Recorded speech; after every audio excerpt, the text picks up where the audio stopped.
A very good evening to you, ladies and gentlemen. We can do better. A very good evening to you, ladies and gentlemen. Oh, wow. It's an absolute joy, honor, and pleasure to be here this evening. Let me kick this evening off with a favorite story of mine. There was a little boy about 6 years old who came to a balloon seller who was selling balloons on the street. And he asked the balloon seller, "Uncle, will this red balloon go up in the air?"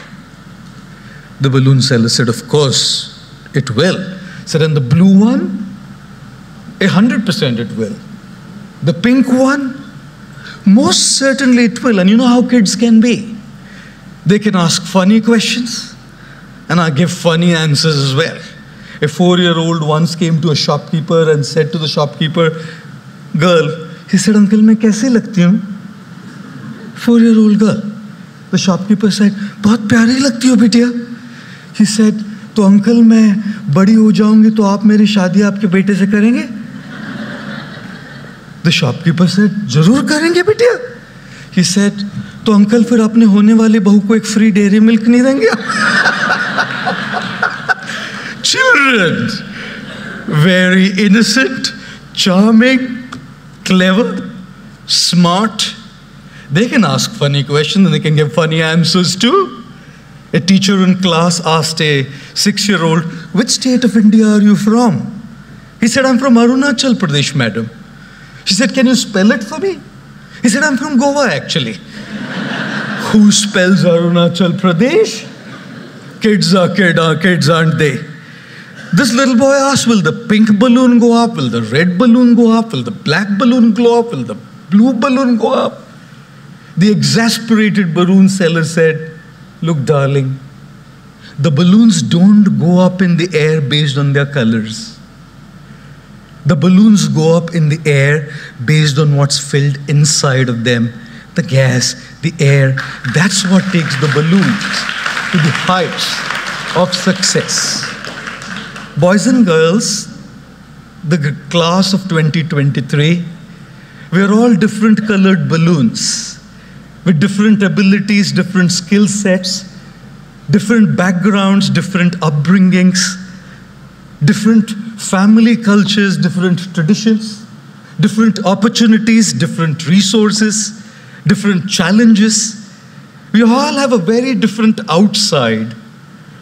But guess what? Everybody who has reached the heights of success and has made a mark in the world hasn't ever done it based on the color of the balloon, hasn't ever done it based on resources, hasn't ever done it based on opportunities, hasn't ever done it based on skills, hasn't ever done it based on what they've just learned in school, college, and universities. These are all the colors of the balloons, and extremely important. Everybody who has left a mark in the world and has made the world a better place are the ones who had the right kind of gas filled inside their balloons. As we sort our outside, it is very, very crucial and important to fix our inside, because only those who have their inside sorted and inside fixed have reached high up in the sky. Which is why, don't they say, it's not our aptitude, but our attitude that decides our altitude in our life. Yes, we definitely need aptitude. Our schools, our universities, our teachers have given us the aptitude, but along with that, they've also given us the right attitude by their own example. Our families have given us the right attitude by their own example. When you see an iceberg, you see only the tip of the iceberg on the surface of the water, don't we? The achievements of others, their success, their popularity, their achievements, their accolades, their wealth, their money, their fancy cars, their homes, their fancy vacations and holidays is all the tip of the iceberg, what we say. But right underneath that surface is a huge, humongous iceberg, which is unseen to the eyes of the world. The world sees the tip of the iceberg, the money, the popularity, the success, the achievements. What we do fail to see is the huge iceberg underneath the surface of the water, the failures, the patience, the determination, the grit, the courage, the troubles, the struggles, the resilience, the tenacity. All of these is what makes that little tip sustainable and seen to the world as you are now going to embark on your new journey. And as you work on achieving that tip of the iceberg, my prayer today is that may you never forget the unseen. Take inspiration from your heroes, from your role models, from your families, from your teachers, and learn. As a humongous iceberg underneath that surface of the water that's responsible for the tip of the iceberg to remain there. Remember always, it takes a lot of sleepless nights to become an overnight success. And therefore, here's the first principle that I want to share with all of you today. If you want to get the seen, focus and work on the unseen. If you want the tip to be up there, focus on the huge iceberg underneath the surface. If you want your balloon, the beautiful colored balloon, to soar high up, focus on what's filled inside as well. How many of you love going on a holiday? All of us? How many of you love traveling? Oh, okay, I must put my hand down. I hate traveling. Because in a year, sometimes I end up taking over 300 to 325 flights. That's insanity when it comes to traveling. And you can have all kinds of experiences when you travel. Like I was flying once and the stewardess comes up to me. I'm not going to mention the airline. The stewardess comes up to me and says, "Welcome on board, sir. We guarantee takeoff." I said, "Landing, madam?" She said, "You're a monk, isn't it? It's important to pray." Oh, takeoffs and landings. The three biggest fears people had back in the day were, number one, the fear of public speaking. Anybody here? Okay. Number two was the fear of death. Anybody here? Okay. Number three was the fear of flying on an airplane. I guess that's why they call an airport a terminal. Possibly. Possibly. Oh, and those three fears have now been replaced with three biggest fears today. Number one, battery of the smartphone dying. Number two, poor Wi-Fi signal. And number three, that wheel on your phone which says still buffering when you're watching a Netflix show. Ladies and gentlemen, boys and girls, in my experience of travel, I hate travel because it's just so much of it. But how long can you keep saying, "I hate it, I hate it, I hate it"? I don't know, when do we stop this self-defeating talk? I hate this subject, I hate leaving home, I hate going here, I hate doing this, I hate. This self-defeating talk stops us from reaching where we want to reach in our lives. I have traveled to the United States. I said, right, I'm like, do insane stuff. I am an insane guy. I remember going to the US once, flying to New York City, and then going to Orlando for a talk. I was in the US for 16 hours. I flew for 22 hours to be in the US for 16 hours and got back to Mumbai for another function. And in 6 days after that, I flew back to New York City, 17 and a half hours, to be there for 48 hours and come back again for a function in Mumbai.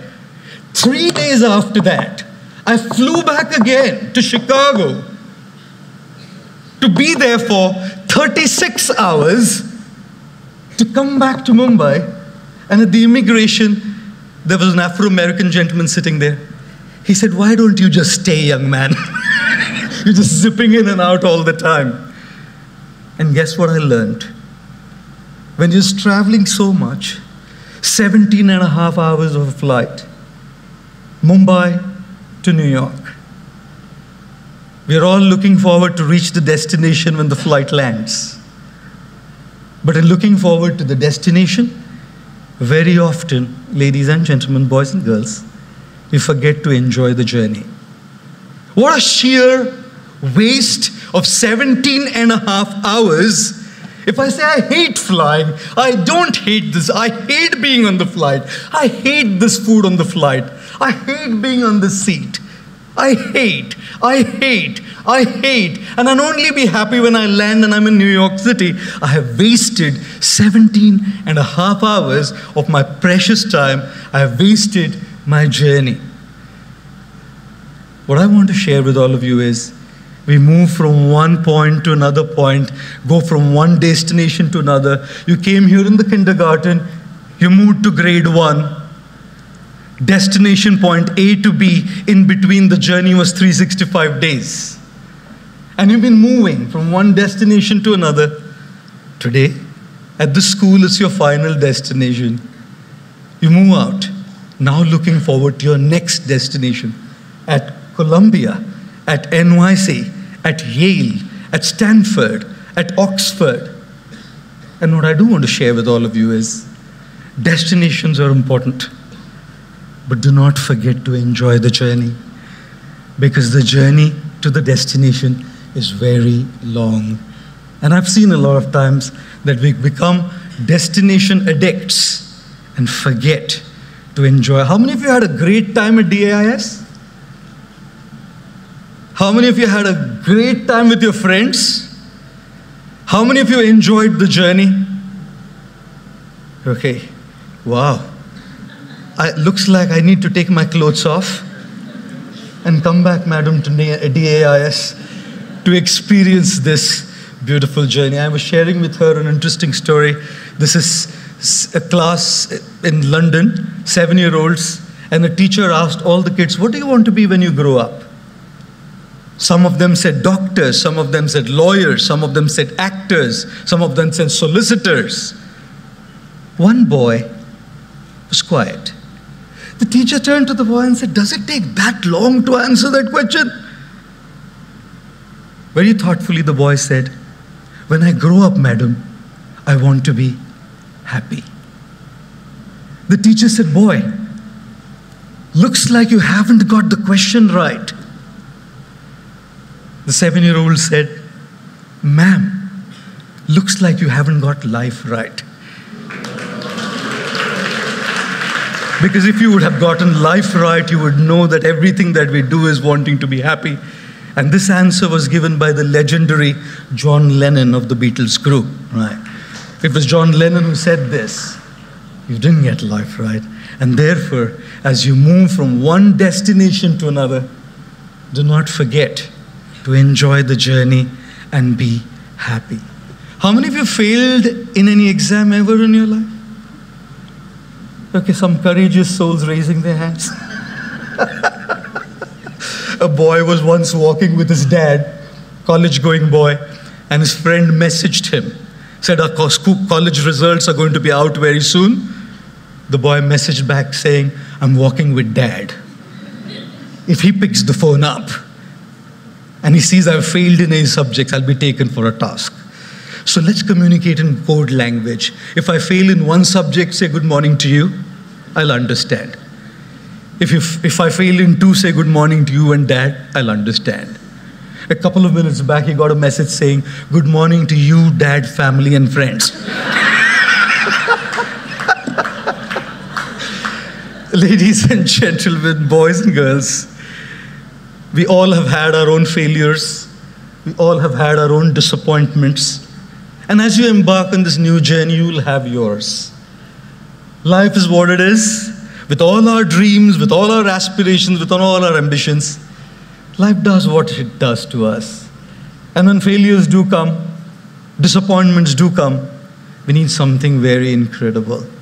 I remember when I was graduating and I was finishing my diploma in engineering, I stood second in the state of Maharashtra, and I missed my first rank by 4 marks. I was very, very disappointed. I came back home with tears in my eyes, and it is at that time I remember my father coming and patting on my back and said, "Look, dear son, people will forget the grades and people will forget the marks. At the end of it all, what matters is to keep that spark alive. We need somebody to help us keep that spark alive." If I might borrow a glass of water. Thank you so much. You know something? All of us, in us, have the spark. All of us. That spark to do something, that spark to make a difference, that spark to succeed, that spark to soar high. And this is what life does to us. Dunks us in a glass of water. This is what life did to me when I wanted to stand first. I was disappointed. I lost my first rank in the state of Maharashtra for 4 marks. And what life does to us kills that spark within. This is what life does. Extinguishes the spark. Sometimes we feel, I just can't keep going. I can't do it. I feel helpless. It's at those times that we need somebody to trigger that spark back within us, ladies and gentlemen.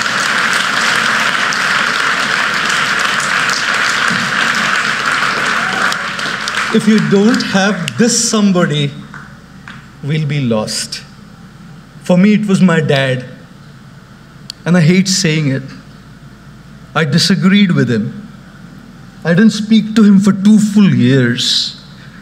He had to fall on my feet and say, "Sorry, son, for whatever I did. I didn't say you're sorry." My father left in the year 2009, and every single year I felt I'll go and say, "Sorry, Dad. I shouldn't have put you through this." He was the one who stood by me to light me up. And I, in my young zeal and in my young enthusiasm to achieve and be who I was very rude to the same people who light us up. The graduating class of 2023, when life takes the spark off, you will need someone. Is it your mom, your dad, your teachers, your mentors, your guides, your friends? Find somebody who will light you up. That is the third thing I would like to share with you this evening. And here's the last little thing, the light bulb. Since I fly so much, if the stewardess doesn't come up for that day, I'd probably end up making the announcements myself. If there be a lack of oxygen supply in the cabin, oxygen masks will deploy from the panel above your head. Pull the mask sharply to activate the flow of oxygen. Secure the mask on your face and nose and breathe normally. Make sure your mask is in place before you help children, infants, or others. It is very important to put our mask in place before we can put the mask on somebody else. Mark Twain said something very interesting. He said there are 2 most important days in life. One is the day when we were born, and second is the day we find out why we were born in this world. Right. You were all born to make a difference. You were all born to be change makers. You were all born to be a catalyst of change in the sometimes dark world that we live in. But do remember, if you don't have your mask on, you wouldn't be able to put the mask on anybody else's face at all. And which is why, as you achieve, as you grow, as you make your balloon soar high in the sky, as you make sure that the tip of your iceberg is up there, do not forget to care for yourself. You deserve more than what you're giving yourself. More respect, more love, more time, more kindness, more compassion. And when you receive all of that, you will definitely be in a position to share it with others. So graduating class of 2023, number one, work on the unseen so that the seen can soar high up. Graduating class of 2023, lesson number two, do not forget to be happy during the journey, because the journey can be a long one until we reach our destination. Lesson number three, always have somebody, when you lose it, to bring that spark back again in you. And my last parting thing, make sure your oxygen mask is in place, because you have a bright future to make a difference in this world by being impactful.